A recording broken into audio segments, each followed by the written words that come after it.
Hello and welcome to UKVersus. We are two old angry men for different reasons this week that are going to be shouting about the stuff that's gone on and maybe putting some positivity out there as well. Who knows? I am Brett Chaos Pendragon, once again joined by my very lovely co-host Richard Void Plumber. Hello, everyone. Yeah, I still love Void despite it letting me down today. I had a local qualifier. I took Void Rodan. A sort of a list I'm working on. There will be a video going up about it, hopefully, fairly shortly. 4th of July. Yeah. Midnight goes live. So midnight goes live tomorrow. Then Rodan will go live on Thursday, and then Younger to Goro will go live Monday, and then I might have a gin list up for Thursday after that. Sweet, but yeah, so I played that today at our local qualifier. I think we had 6 people. Nice. I didn't do great. I drew the first round against like a throws Godzilla deck. Being a squishy 7-hander, I lost game 1. Game 2, I brought in all my throw hate from the sideboard, won game 2, and then didn't have any time to even start game 3 at that point.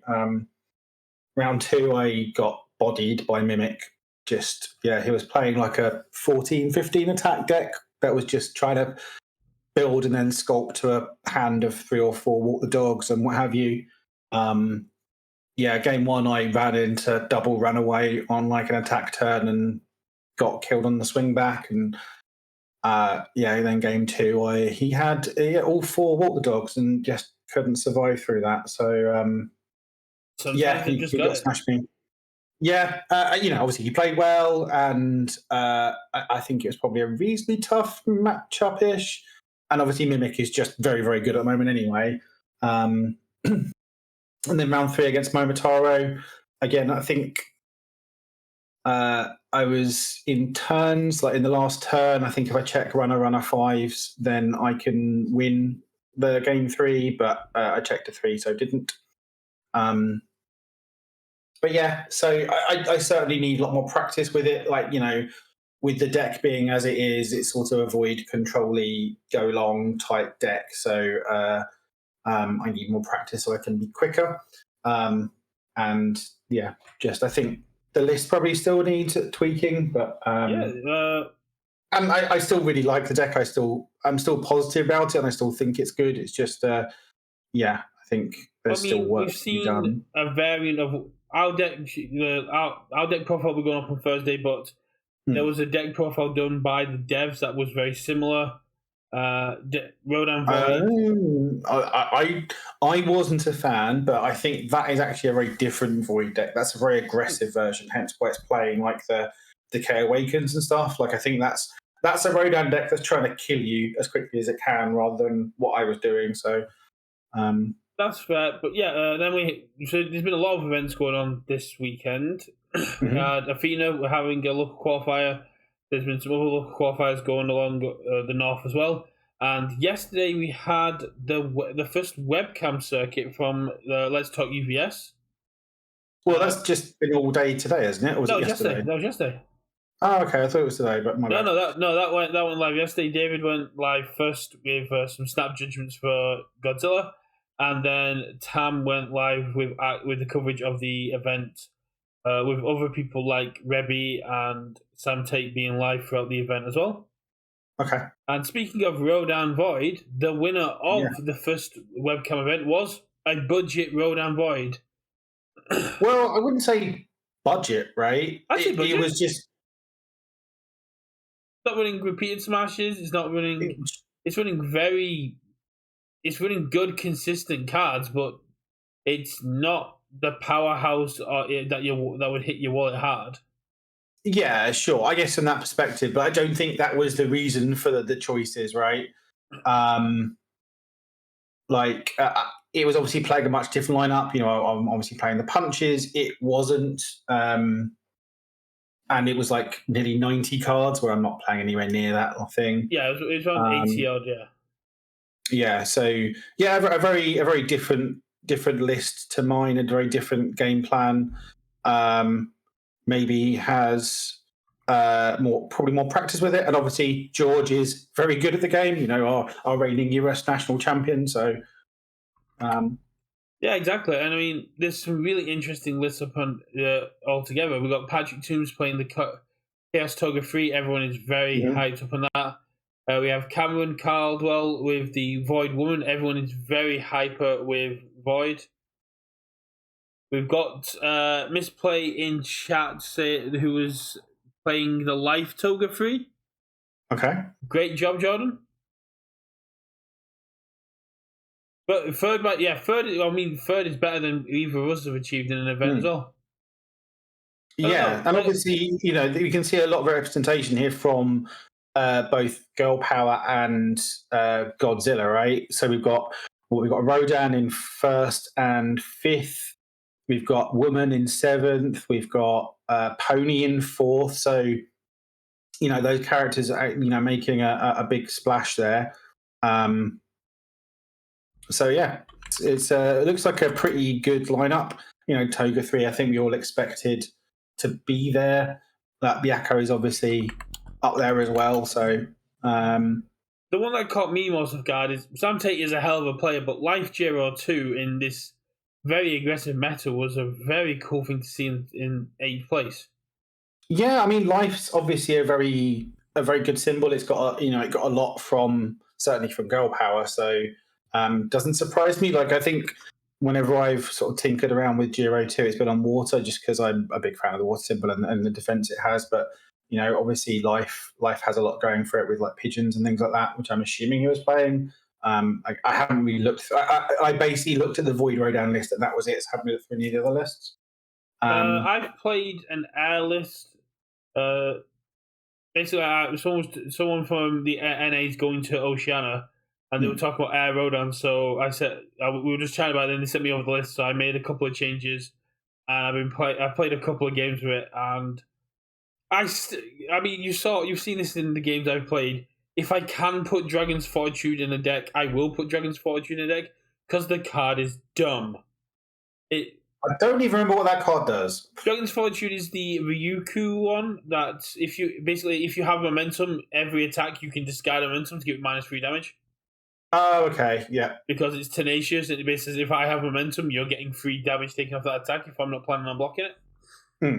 It's dumb, and I was playing against a Wolfwood who basically would go Azure, I'll give you +3, and I go cool.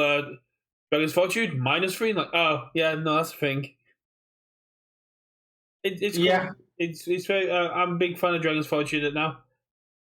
Yeah, I wasn't a huge fan of the air list, but again, I didn't play a huge amount of reps with it, and it was only against Endeavour, who is Endeavour. So we've had a lot of week news from the week. There's been a lot that's kind of gone on.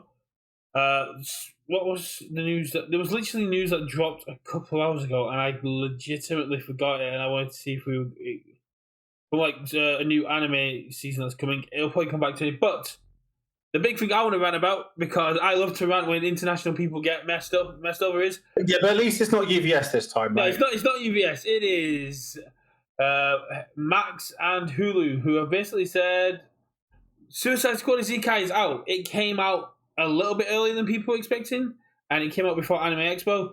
But I hear episodes 1 to 3 are now available on HBO Max and Hulu, but only in America.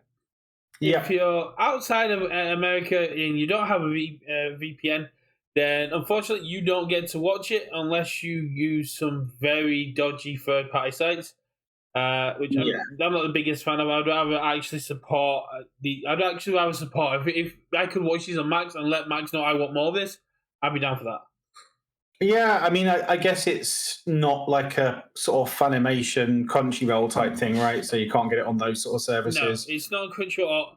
My personal theory behind this, my like half-baked fan theory, is this is a Warner Brothers anime, and Hulu in the UK is distributed by Disney through Disney Plus, and they're probably not going to want to distribute a Warner Brothers show Well, through it's Disney. more. It's a DC thing, right? And obviously Disney are And, full yeah. Marvel. Because DC also have Marvel as well. That's also a very, very good point.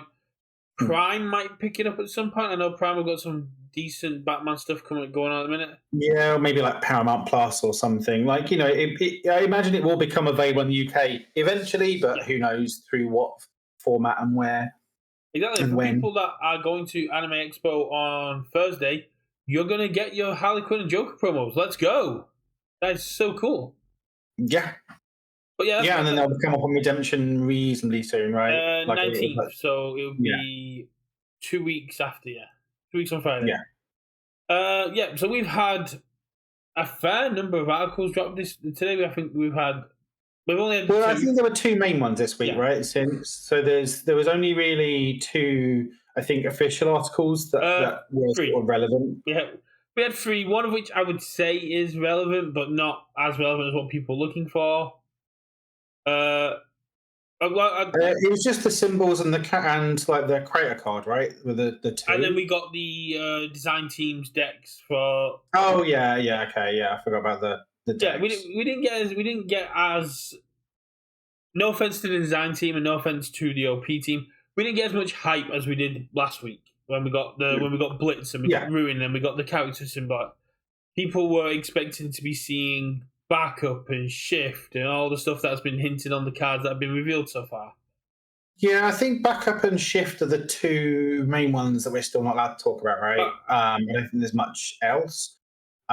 There's a fair few things that we can't talk about. Oh yeah, there's a couple of odds and sods, but in terms of like AOT stuff, right? It's more of a creative design aspect that we can't talk about after that point. I think there's some of the stuff that we showed us. Yeah, I get that. Mechanic wise, I think those are the last two. But yeah, to me that was just. It's my little rant on Isekai Suicide Squad. When I saw people posting that, I was like, "That's amazing!" I went to immediately find it, and someone said it's on Hulu, so I loaded up Disney Plus. I was like, "It's not there." So I did a little Google, and we're not getting it. Then on Friday, we got the coolest prize in gaming article, which was just an update as to what's happening with character cards, and we got confirmation that they are working with people who won character cards back in the Jasco era to get them their cards, that's really cool. Yeah, I mean they've effectively got like debts to pay, right? In that terms, and I really like the idea that I'm sure they say there will going to be a redemption, right? Which is really cool. So redemption is only for the ones that are being made now at this time. The older ones, like your Mike Hardiman, your Tim Keefe, your Kevin Brobergs, they're not going to be on redemption yet, but they may be in the future, is what I was told, which is very, very cool. And we do have a so it's just the newer ones, right? So not so retro ones won't be effectively. Yeah, we're not going to see Tim Keefe. We're not going to see Mike Hardiman or Grant Padley up on redemption anytime soon. But we should be getting, I think, possibly like Keenan Meadows, Ashley, definitely Nick, whoever wins this year as well, because it's not going away. Well, the world's prizing will hopefully always have, because when we're going through the OP talk, it was the first thing I brought when they were talking about worlds, wasn't it? It's like, is that going away? And like, we have no plans to get rid of that. It's the best prizing in gaming. Yeah, it's just a really cool thing, right? And that everyone wants that, effectively costs UVS games very little, apart from, a certain amount of time and like a little bit of production in terms of cards, but like, that's not huge amounts. But in terms of the value to a player, right, it's all priceless, right? Getting your face in the game is pretty priceless. So, in terms of cost benefit ratio for the amount of money like UVS games are going to spend on the prize compared to the benefit a player gets, I think it's a no-brainer to keep that in. It's also a great sense of identity within the game. I mean, when we were at the summit, Paul was telling us about the player that Paul had been having meetings with, and when he introduced himself using the character card. Yeah, because that was a massive achievement, and I thought that was really, really cool. So it does give, I was saying, give you a great aspect into the game. And if I had a character card and I walked up to an event and I saw someone using my character card, I would absolutely love that. I think that'd be really, really cool. Yeah, exactly. But yeah, so obviously we've got Nick Reagan coming. We've got Anyone from like 2019 onwards? this tournament guy who I feel really bad for not remembering his name off the top of my head. Mitch Mino. No. I believe there was an article saying that wasn't a character card you were getting. You were able to help design a card that would be coming in a future set. Okay. Comment if I'm wrong, but I'm pretty sure that was clarified that you wouldn't be getting a character card from Wish Tournament. You'd be helping design a future card to go into the game. Okay. I mean, we'll have to obviously see with that one, but Mitch might be behind Anya. Mitch might be behind Anya. I doubt it, but yeah. But yeah, so yeah, we've got obviously Nick Reagan coming, and then obviously the backdated ones. So that's just really cool, and it's a I think that's a no-brainer for them to continue to support this as like a prize in this game. Any new player coming in here, hearing what's the best prizing, having a character you can play in the game. That's immediately with your face on and your name. Yeah, it's just a big deal. It's very, very cool, yeah. But then we had what I was the most worried about walking away from the summit. I don't know how you felt. And that was the symbol article where we found out about how UVS is going to be tackling symbols from Attack on Titan onwards. Yes, I think it's not the change I dislike the most. I think character rarity on a personal level is the one I dislike the most, but I don't think it's necessarily a huge deal in terms of like success and affecting the game long term, right? Yeah. So when I was saying it's the one I was most worried about, it's not that I don't I dislike this the most. This is the one I was worried the community would have the biggest backlash to. Yes, and I think it's the one that has the most chance of going horribly wrong, right? Yeah. In terms of like the impact overall to the game, I think it's the biggest risk they're taking. Like, I think Blitz is fine. I think when we get some shift and backup are fine. And so, just sort of thinking back to the summit, I think the main thing was, they've done this the other way round than we got it at the summit, right? Which I think was probably correct. Yeah. So they first mentioned about the cutting the symbols down for Attack on Titan and their approach therein of, we're not necessarily going to have every product is going to have all 12 symbols. And we were like, wait, so there's only 6 symbols Attack on Titan? What's going on? What about the other symbols that we want cards for? Like, and then they talked about attuned, and it was like, oh, okay, that makes sense. That kind of then means, although maybe you're not printing all the symbols in the set, you're still supporting all the characters, apart from those few that get left out, right? The handful. So, I think it made sense to do it, explaining attuned first and then doing the symbols. I guess it doesn't actually mention that they're only doing certain symbols in Attack on Titan, right? It doesn't do it here, but so they never outright said which symbols were going to be in Attack on Titan. It was hinted in the way that it was worded, and I did put an immediate Thanos snap image up of the 6 symbols that were leaving. I did get permission from Lonoko first before I put that video up. And to be fair, I think for the most part, the community had sort of worked all this out beforehand, just from crunching numbers. I mean, I did a video. I did my article review video. So if you want more in depth as to like stuff, go check that out as well, please, on YouTube. But the way that we were told why these symbols were chosen and why the future of the game is changing around that is what sold it for me. Is that if losing 6 symbols for Attack on Titan allows them to capture the world of Attack on Titan more accurately, make it a more bespoke set, I'm all for it. It makes sense. Attack on Titan doesn't have really good and evil. It has order and chaos. Titans aren't evil. They're just following their nature. That to me makes sense. And like, I mean, to me, just from a rather than looking at it from necessarily a flavor perspective, it from a more game design, trying to looking at it from we're trying to make this product for newer players, right? We're trying to grow the game, like, and how this achieves it. It's about symbol identity, Yeah. and having that solid and obvious symbol identity on stuff.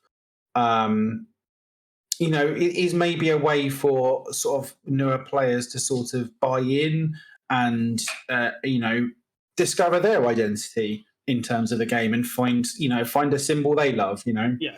So, but it's the question of how big a deal is that for this game. Like, to me, I think actually character identity is probably more like a better one. Maybe, I don't know. But again, we're coming in with that new player perspective. If you ask an old head what the symbol identities are, they can tell you what the symbol identities are meant to be, but it's become diluted since MHA. I mean, water is supposed to be the defensive symbol, but tell me what's defensive about battle or release.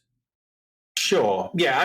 That's sort of the inherent thing about having three symbols, right? Is that there is that always going to be that bleed. I think the debate is how important is having that really, really solid symbol identity, right?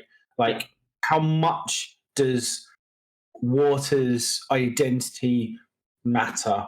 Like, it does obviously to an extent, but how much does it matter that it's kind of set in stone and this is a water card, or this is an earth card, or this is a fire card? Like, how much does that matter towards compared to, say, like a battle or releases? This has got bits of water, bits of earth, bits of whatever the other symbol on death, right? Yeah. It's got a bit of all of them. Like, again, how much is that distinction mattering in terms of the future of the game, in terms of designing the game, in terms of that new player onboarding and the stickiness because that's part of it, right? There's part of this is making the onboarding process better, but there's also the making the process and keeping them here. That's the big deal, right? That's keeping players invested, keeping players enjoying and wanting to continue playing, because obviously that's where they got a lot of drop off with MHA. So yeah, my question is, like, how much is that symbol identity really helping that? I don't know the answer. And obviously the bet that the design team are making is that it's quite important, and that's why they're going down the route of these changes of, similar to what we talked about before. As if you're playing Magic, sometimes it's like, okay, I'm a red player. I like, doing 3 damage for 1 red mana and doing that 18, 6 times, however many times you need to, right? So having that as an idea of I'm a chaos player or I'm a void player in this game, like, might be a good thing for helping stickiness. I don't know the answer, but I also think it's the bet that has the highest risk here in terms of the way this set pans out, in terms of its reception to newer players, but also to the existing player base, because that's an important thing and an important tightrope that UVS games are trying to walk, of having this as a set that is inviting to newer players, that gets them involved in the game and gets them invested in the game, but also doesn't put off your existing player base. And it is a tightrope, but it's not not an easy thing to achieve. And I think this is one of those areas where there's the high. I'm not saying it's a bad thing. I'm not saying that it's almost certainly going to go wrong. I just think it's the one with the highest chance of going wrong. But yeah, we'll just have to see. A lot with a lot of these things, where they're tuned with the symbols things, with Blitz, like with all of these things, I think the main thing is actually playing with them and seeing how it pans out, and seeing them in the context of, like, the full set spoiler, and then to an extent seeing how that pans out 2 or 3 sets down the line, right? Yeah. I mean, you've covered a lot of the great points there. New player onboarding is going to be very important. That we make sure that players understand that Attack on Titan is a outlier at the minute, because they're going to be, if they just do get their Attack on Titan cards show up to a standard event, they're going to get overwhelmed with all these other cards. So I think Spotlight is going to be a great onboarding format for these new players as well, and to, like, ease them into it. But yeah, personally, no matter how I feel about the six symbols going, no matter how I feel about that part of the game, I'm very happy to see UVS taking these kind of risks, as long as they can walk away if it doesn't work. If they double down, that's a massive problem. Yeah, I mean, and that's a big problem with the game design life cycle, right? Is that, let's say, for example, this symbol thing and attune stuff goes horribly wrong, right? It leads to much too homogenized deck building, or people really hate it and they just, there's a lot of drop off the existing player base. Let's say it goes horribly wrong. That it's almost too late for the next 2 years, because that's how game design works, right? Yeah. Let's say, for example, let's say we've got 4 booster sets in 2025, and let's say 2 of them are traditional 3 card, 3 symbol, card 3 symbol deck, sets, and 2 of them are more restricted symbol sets. If the restricted symbol sets are pushing people away and not doing what they need them to do, it's too late for them to change those sets by that point, because they'll already be at the printers. So yeah, it will just have to see. And I'm sure, again, obviously I'm just a waffler online. I'm not a game designer. They're going to be aware of these things, right? They're going to be aware that, there could be some inherent problems and they might need an escape hatch. So yeah, I think it's just a wait and see. I wouldn't be surprised if it's, and I think possibly the safe way of doing this is sort of restricting this to Attack on Titan block, as it were, for now, and leaving other products traditional style, and seeing how it pans out and looking at the future after they've got a bit more data. I don't know. Obviously, that's going to be down to. We don't know what the product line looks like for 2025. We could be getting a brand new set a month. It could be a whole thing. Who knows? I have seen a few people. We've been talking about it. We've been very positive and negative about the change. One thing I do want to say, I think I said it in my video on Friday as well. Fair play to the community. I was expecting pitchforks, torches. I expected people to be flooding with "I'm quitting the game. We lost these 6 symbols." I was expecting like Nathan James and Aaron Winterridge, whose favorite symbols were no longer getting support for Attack on Titan, to be up in arms, kicking off in Discords and Facebook groups. And we've had none of it. People have adapted very quickly. Nathan doesn't really do that. No, but the voice is disapproval, but he's I sent Nathan the news, and he immediately messaged me going, "At least I've still got fire." That's a great attitude to have. Aaron was he's saying he'll be sad, he'll mourn, but at least he's still got attunement. Attunement has been the crutch for it.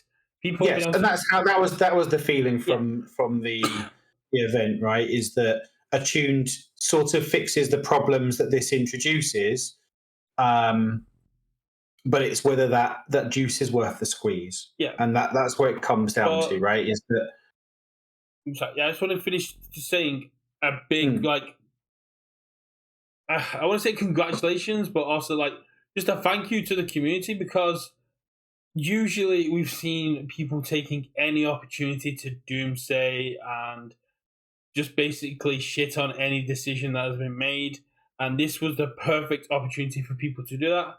And it has been a resounding kind of actually this is pretty interesting, or I don't like it, but I'll see how it's handled.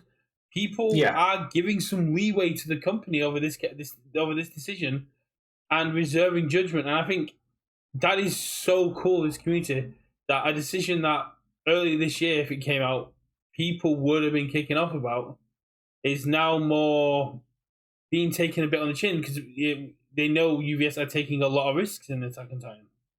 Yeah, it should be more measured, right? And it's again, if you don't like the changes, that's totally fine. You're allowed your opinions, and it's subjective, and they're neither right or wrong. what proves this right or wrong is the long-term health of this game, right? And if they're and I'm sure there are some people who are going to hate them and therefore will stop playing as a result. But if we say lose 10% of the player base and grow it by 50%, it's a win.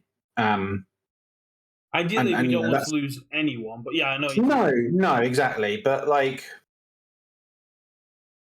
it's but I think that there's always possibly going to be some amount of drop off, right? For whenever there's a big change like this.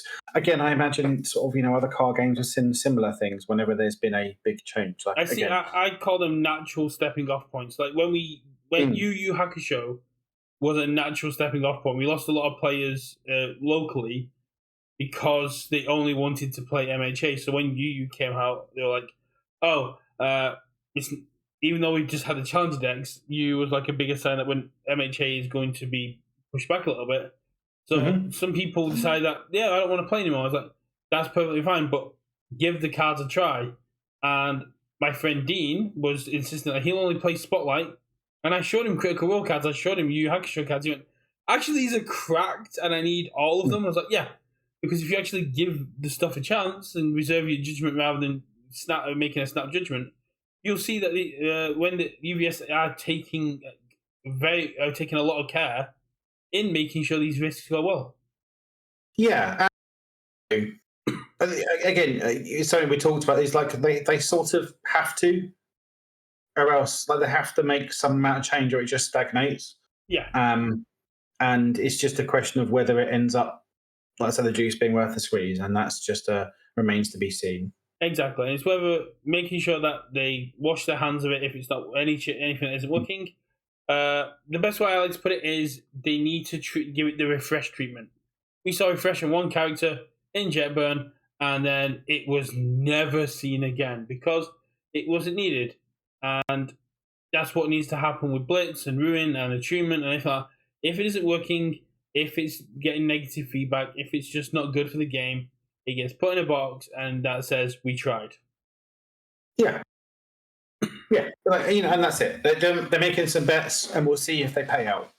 And it's hard to make a judgment until a year from now, right? Yeah. When we look at the sizes of like regionals, or report some LGSs and player bases and things like whether they're growing. So yeah. Speaking of, just a wait and see jobby. Speaking of, I need to book my regional ticket. I booked my accommodation yesterday. Did not book my regional ticket. Yeah, unfortunately, I won't be able to make this one. But yeah, we got issued a challenge by the Dobbers for a 3v3 team event. I was like, yeah, Richard isn't going. Yeah, I would have happily kicked their asses, but yeah, sadly, I can't go. If you're that confident, I'll let you take Murray. That's fine. I mean, I think I've only ever played him once, and he kicked the shit out of me. So time for some. It would have been good to get some revenge, but it's one of the great things that, like, when I asked like people in America who the top 10 European players are, like, Murray will not be on the list, but Murray should be on the list. He just hasn't played much since MHA. Because he's like one of our best judges and judges a lot, but there's a reason he's a good judge. It's because he's a good player. Exactly. It's apart from that's been quite a quiet week. I've been. Connor, just because I routinely get bodied by you Scottish chaps, it does not mean that I'm telling excuses to avoid you guys. It's fine. If the Dobbers are that serious about it, they can come for our team's national championship title. Because UK, it's the UKVersus name. It's ours. We're a team, Richard. No, you're not part of Team Victory. I'm not part of Team UKVersus. Is that what you're telling me? Well, no, Team UKVersus are the national champions. I thought it was UK. I thought it was Team UKVersus that won it. I don't know. I might have put Team UKVersus. Yeah, that's what I'm pretty sure it was announced as.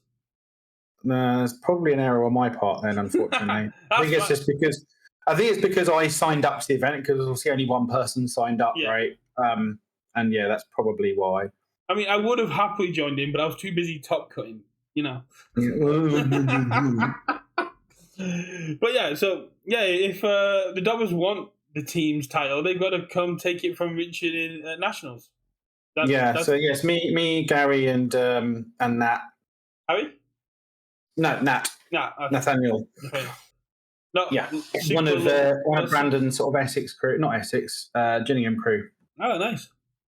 Yeah, he smashed people with snipe. Ooh, Snipe's good. Yeah, well, I think we went through all that. Who knows what the meta is going to be like in January, because we're going to have 2 sets of Attack on Titan, 4 Star Trek decks, and we're going to have whatever we get for MHA as well. Yeah, we'll have we'll have all of that stuff out by then, won't we? I think that's everything that we know is on the schedule. Is both Attack on Titan sets, the MHA challenges. Yeah, I guess the Attack on Titan challenges and the Star Trek ones. And I think that's all the products of 2024. And we know Tekken's coming at some point because it's on the banner, but yeah. Yeah, that's 2025, right? But depending on when it comes in 2025, it could be Nationals legal. Conceivably, but that's like January, so I'd be surprised if it's for then. But yeah, we'll have to wait and see. Yeah. Very cool. Yeah, half the dubbers are judges. If half the dubbers are judges, when are we going to get the team event in? Because they're going to be too busy judging. I'm sure they'll take the day off judging to play in teams if they need to. Speaking of regionals and that are coming up this month, bans are coming. Bans and erratas hitting on Tuesday. Do you think we're going to get anything?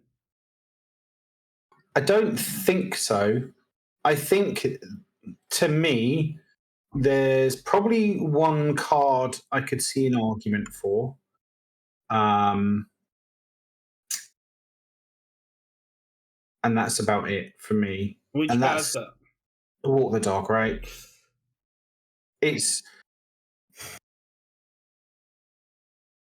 Yeah, I mean, that's Darian Tat. He's on the ban Walk the Dog train despite owning 17 of them. I mean, a 6/6 for 4 that with powerful 3 that lets you draw a card is a bit. And like he did raise a good point. Obviously, we banned Back Alley far too late, actually. And there's an argument for saying Walk the Dog is as prevalent as Back Alley was in terms of like the reasoning they gave. It's not necessarily like, obviously there's a power level to it, but just the fact that it's like, the first 4 cards in your deck list for those symbols, right? And Walk the Dog sort of fits that bill. I think it's more you can't turn to Walk the Dog. Yeah, and that's it. I mean, and the conditionality of it, right? Of sometimes you can't play it because it is just an 8 diff because they haven't committed or anything, or it's still a 6 or 7. Like, I think that sort of works in its favour a little bit, but that would be the one that I think is conceivable. Yeah, I mean, I don't think there's anything else that screams out to me, like in terms of like just the amount it's seeing play, or like an overpowered type thing. Like, I'm just thinking about the sort of top decks and the ones we've been seeing. Do you think there's nothing else? Do you think we'll see an errata on combined firepower to like your turn or something? No, I don't think so. I actually, obviously been playing with it. I think it's a powerful effect, but I think it's actually quite reasonable. Like, you've got to work to get that, the sort of trigger during yours and your opponent's turns. Like, I mean, again, you've got to have an ability to do it, whether that's like Rodan or incubating or whatever. But it is still a 3 mid, right? It's not the greatest block, and when you're using it for its action, like it's like 1 or 2 damage, so it's fairly minuscule. I mean, it is, unless I'm expecting someone to break it on death. Because I mean, there's obviously the Twisting Azure stuff, right? You can do with it, but yeah, I don't. I think if you errata it to not being able to not block with it, the card almost becomes unplayable. Like, it's just not unplayable, but just not worth its deck slots in terms of it being too low impact. Yeah. So I can only presume that the block stuff like was intended, or else just these.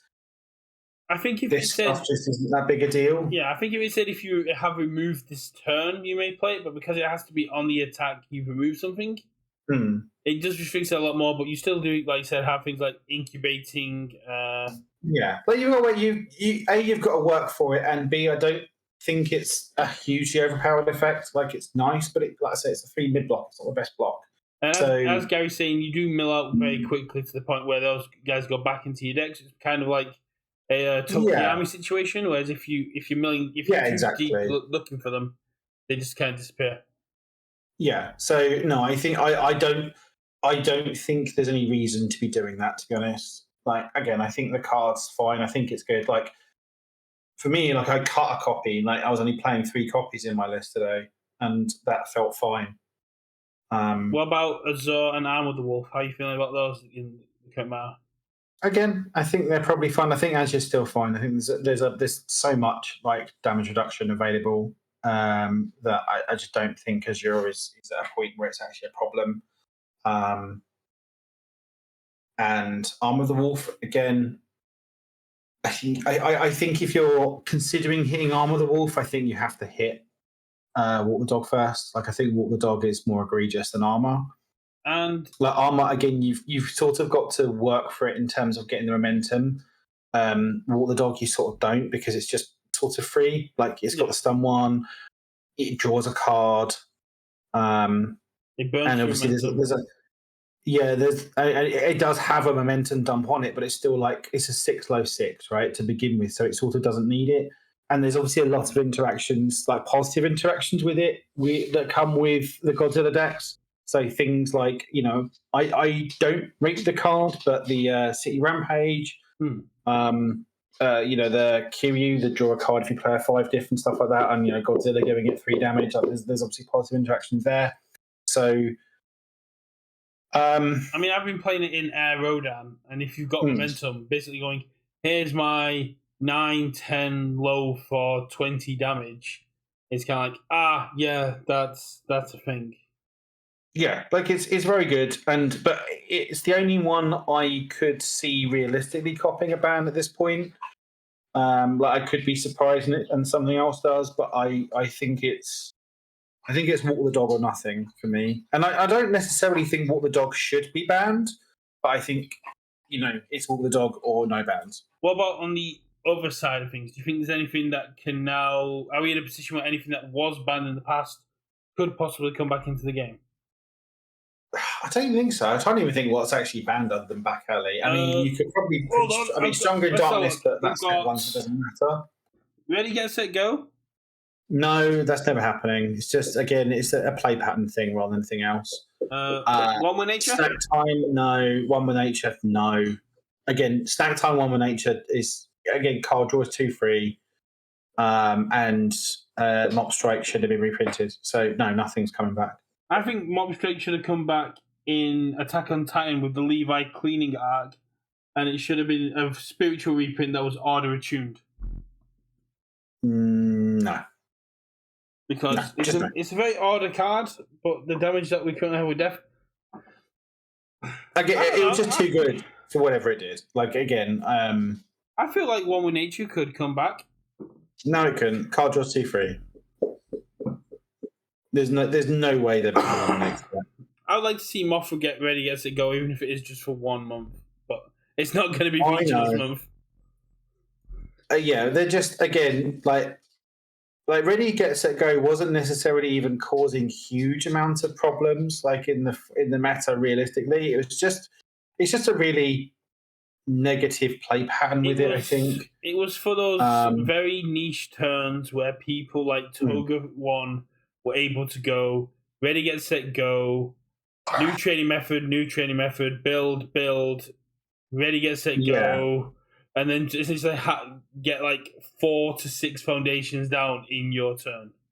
Yeah, again, I just think that there's no benefits to bringing that back and only possible negatives.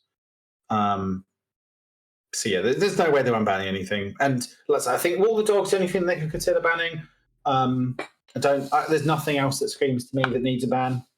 Like I think, they nailed the errata on Younger Toguro, and that he's still playable, but isn't just like the far and away best character in the game.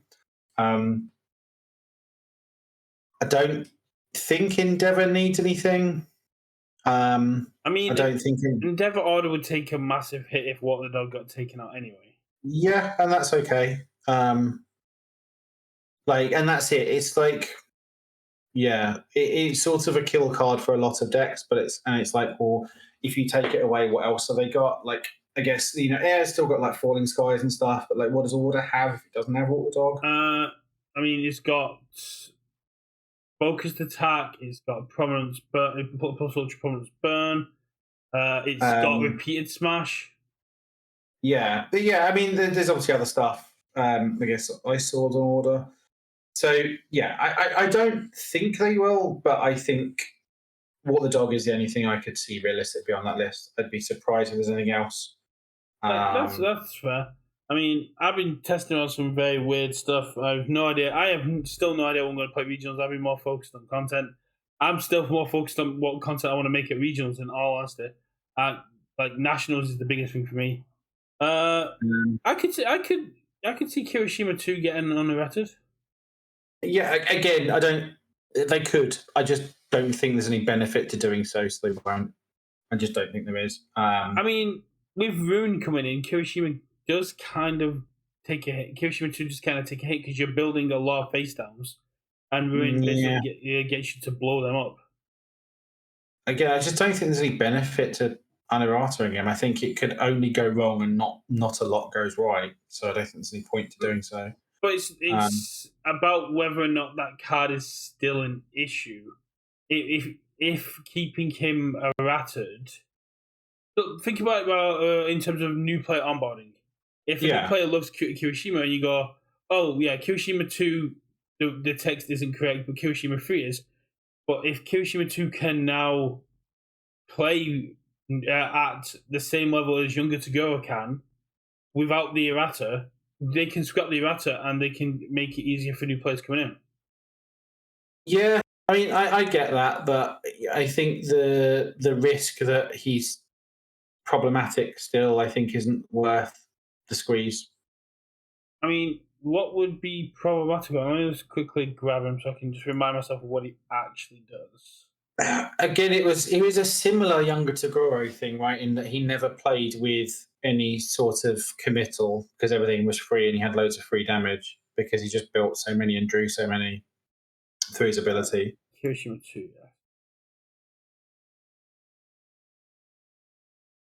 Again, it was just sort of. I think it was also his survivability because he had that commit for half damage. Yeah. It was just there was just too much. Again, it's the destroy, build a card, face down, draw a card. But without the ways to pick up those face downs now, I mean, you've lost Harden Jab, you've lost. Yeah. You still got copy Harden, I guess, but I mean. Yeah, like he might be okay, but I just think the risk that he isn't okay isn't worth unerratering him. That's fair. It's just Gary brought up a very good point about him. He's 627 response for half damage, which, I mean, Kami does the same kind of thing. He doesn't really see play. And twice per. I guess I think he's just once per turn now, isn't he? For that. Yes. Yeah, it's just once per turn. So I think you can still do it on your turn opponent's turn, but yeah, again, it's just I don't think there's any point to doing it. I just don't think they will. But yeah, I can't think of any sort of foundations or actions or assets that need dealing with. Like I think not Swask is strong, but I don't think it needs erratering or anything, or banning or anything like that. I can't think of any foundations that I think are just too good at the moment or too ubiquitous. Like I don't think so. I think for me. Here's the play: we build Kirishima 2 with Rando's Spirit Gun and see if him having that ability twice per turn does make a difference. Yeah. Well, yeah, I think it's either no changes or Walk the Dog goes. That's my bet. I don't think there's been enough data. No, I know Walk the Dog's an issue, but they're only going to have what they've play tested with, and I didn't see much Walk the Dog on the list that one, like with the dev team are making for Godzilla. UGN is not requiring deck lists for local qualifiers or local championships or even locals. So there might just be a lack of data. So if What the Dog does need to get hit, it might be August because that's when they'll have the data from regionals. Yes, yeah, and obviously they've got things like David's event that's got some amount of results, right? So yeah, we'll have to see if anything comes out of that. I don't think so. But again, I don't think the only person that could have played What the Dog was Patrick. Because it's Order, Chaos. Mm-hmm. So the only person that could have played was Patrick, who got 6th place. If he's playing Chaos Toga 3, then he's playing What the Dog, and I'd be he's definitely playing What the Dog. Bamboozled if he wasn't. I mean, I could pull the list up, but that involved minimizing you. But again, if What the Dog isn't kind of not on there, and there's a few squishy characters on here, it's hard to. We don't know. Hopefully, we'll get an update. We'll definitely get an update on Tuesday. Hopefully, that will have some more insights into what's actually going on behind the scenes and if anything gets touched. I personally don't think anything's going to get touched because there's been no data. They can only go off what the playtesters are giving them back. Yeah. And yeah, Patrick obviously was playing 4 of Walk the Dog. There you go, yeah. 4 of Walk the Dog is just Toga just basically gets to play that for free. Yeah. Speaking of Walk the Dog, I did get a story from Apple who took on Kai a couple of weeks back, and Kai had worked out in his head that by this point Apple would have 4 committed foundations, so it could play Walk the Dog on a 4. But Apple had strategically kept readying his foundations or blowing them up, so Kai played it and misplayed and had to play it at the full cost of a 12. Oh. Yeah, it was not great, but Apple was very happy with that. Kai just kind of got in his own head about it, which is one of the downsides to What Dog. It's you're so convinced it's going to be played on a 4, you completely forget that you actually have to check that. Yeah. I thought we would be talking about symbols a lot longer, but yeah. No, I think it's a reasonably straightforward thing, and like we were talking about, I think it's more a case of we'll just have to see how it goes, and that's where this stuff is just working out, and just seeing how it works out really. I'm very excited to see what articles were coming from. What the rumor mills are saying, we're going to be having a very busy few weeks. Yes, yeah. I mean, like I said, they've got backup. They've got switch, backup, shift. We haven't seen any characters yet. Yeah, we got the characters.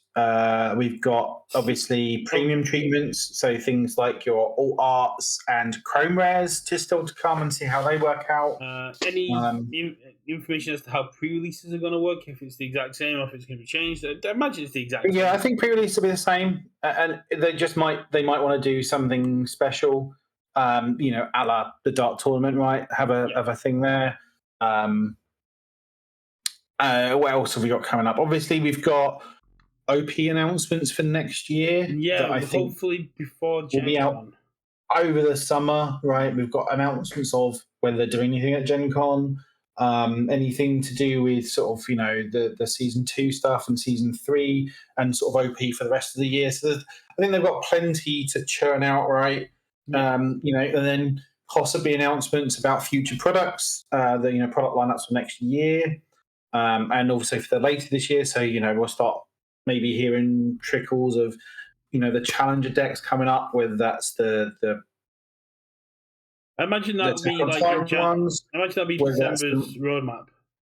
Yeah, so whether that's like Attack on Titan ones, the My Hero ones, the Star Trek ones, we've obviously got a lot. So we've got a lot of information to come, but it's just Attack on Titan is the thing at the moment. So yeah.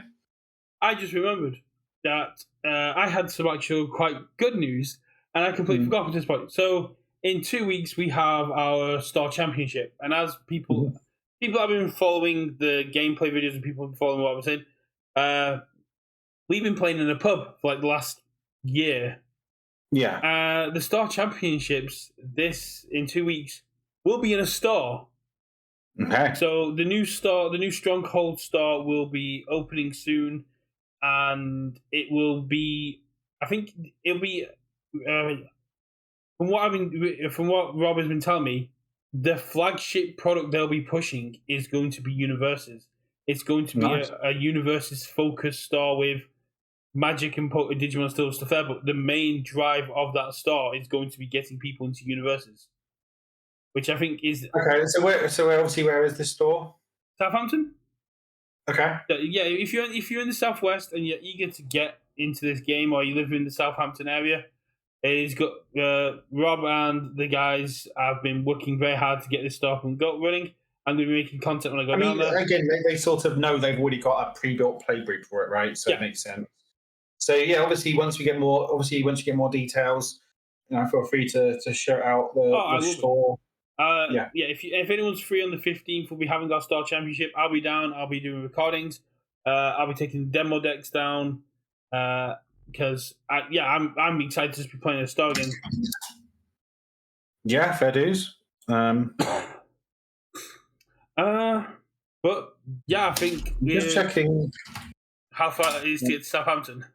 Yeah, just see whether it's conceivably drivable. If it's 2 hours for me, it's probably about 2.5, 3 hours for you. How do I get directions there? So I'm just trying to work out how to do. But while Richard's doing that, do keep an eye on our YouTube. We've got a load of shorts doing. This is why I'm a little bit burnt out today, and I'm not full of energy. I made 29 shorts between Friday and Saturday of all the manga panels of the 29 currently revealed cards that are going to be going up on our YouTube shorts. We've got deck profiles, gameplay. We're out of player interviews. So if anyone wants to come on and do a player interview, tell us about your locals, tell us about your decks, get in touch. We'll get them on there. I'll also be interviewing people at regionals. We've got card market updates with Card Goblin because I found out on Friday that they'd sneakily uploaded more Yu Hakusho on the Thursday, and they'd put things like Arm of the Wolf and Battle Law releases up and just hadn't told anyone, but yet they somehow immediately sold out. Yeah, it's 2 hours to Southampton for me, just over 2 hours 10 minutes. So that's the exact same distance as me. Yeah, conceivably drivable. The main issue is I think it's like a 6 o'clock start. Oh, in the evening? Yeah. On what day? Monday. Oh, Mondays are dead to me. I have more important things on Monday evenings. Yeah, I mean, if it was like a weekend, I could consider it, but yeah, I can't do it. Yeah, so we booked this thinking it would be in the pub thing, so that there was only Mondays available. Monday, but since it's going to be like a focus store, hopefully their future events will be on Saturdays, and we can get you guys down. We can get people. We can get like Connor from London and stuff to come down. Cause it's probably about the same distance as what he chose to use. Conceivably, I mean, it depends because it's trains, right? So it depends what the train connections are like. So yeah, I think we'll call in now if you're okay with that, Richard. Yeah. So thanks for watching. If you are watching on Twitch here, do please hit that follow button. I'll let you know when we do go live. And if you do have an Amazon Prime going spared, take that money out of Jeff Bezos and please do give it to one of the lovely content creators you do follow. If you're watching on YouTube, smash that subscribe button. Let us know how we did in the comments and let me know what kind of content it is you want to see from us. I'll pass you over to Richard for his closing words. Yeah, so we'll just try to do a little sign off here, a little different. So we're going to have Richard's board game corner, a little couple of minutes at the end of every episode, maybe. Because the reason Mondays are dead to me is because I have a board game club that I play with. I go to with Gary in the chat and a bunch of other people in the Hastings area. So we have a Hastings and St Leonard's Board Game Society every Monday. That's another sort of one of my passions is playing board games. Really enjoy them. So, just a little review of what we played on Monday. This past Monday was a game called Village. So, traditional sort of Euro game, but it's quite an oldie but a goodie, and a game I've not played in many years actually, like probably well over a decade. So sort of standard sort of worker placement game. You're doing stuff with your family and trying to do various things like various occupations, like going traveling or working in the church and stuff like that. Standard medieval village life, but got this really interesting mechanic of you sort of have generations of your workers, and every action you do takes time. And then when you spend a certain amount of time, you have to kill off one of your workers because they die, your family passes away. Sort of a mechanic that hasn't really been recreated in any other board games, and is a really interesting one, a really cool one. So, like, yeah, if you're into sort of your Euro games and worker placements, like then certainly give Village a try. It's a very unique one amongst it, despite it's not particularly heavy. Yeah, me and Gary both are big fans of heavy Euro games. But yeah, this one isn't too heavy, but has a lot of really interesting decisions, and yeah, it's a lot of fun, and probably one of those sort of unsung ones that's just sort of got under the radar a bit. And I say it's an older one now, but definitely one worth checking out if you can.